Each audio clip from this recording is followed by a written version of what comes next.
Good morning po. Good morning. Oli, tama? Nasabihan ka rin ba kung para saan to?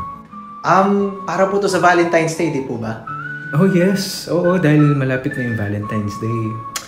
Pero ito yung tanong ko sa'yo, Oli, ano ba yung hinahanap mo sa isang babae? Hinahanap ko? Well, siguro sporty?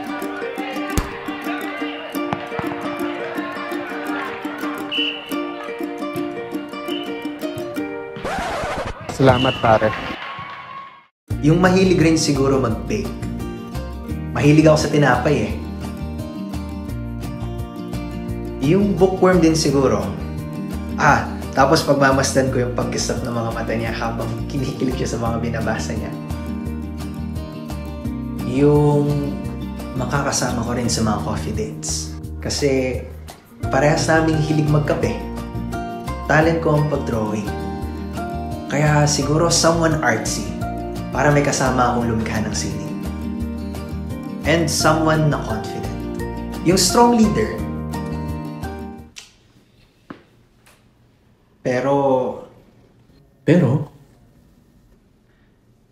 si Angel, totoo siya eh.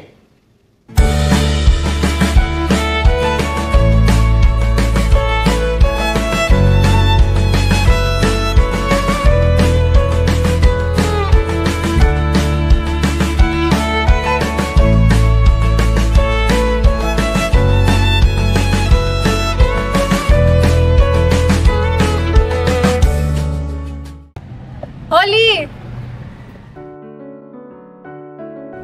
Sino hinihintay mo? Alam mo na siguro yung sagot doon. Ha? Hindi naman ako si Miss Sporty. Hindi rin si Miss Baker. At lalong hindi ako si Miss Bookworm. Actually, ang layo ko nga sa mga tipo mong babae eh. Bakit ako? Siguro nga hindi ko yung hinahanap ko. Di ka magaling sa sports. Pero masaya na ako sa mga times na magkasama tayo sa bleachers, na nagkukwentuhan, nagsasaya. Hindi ka baker.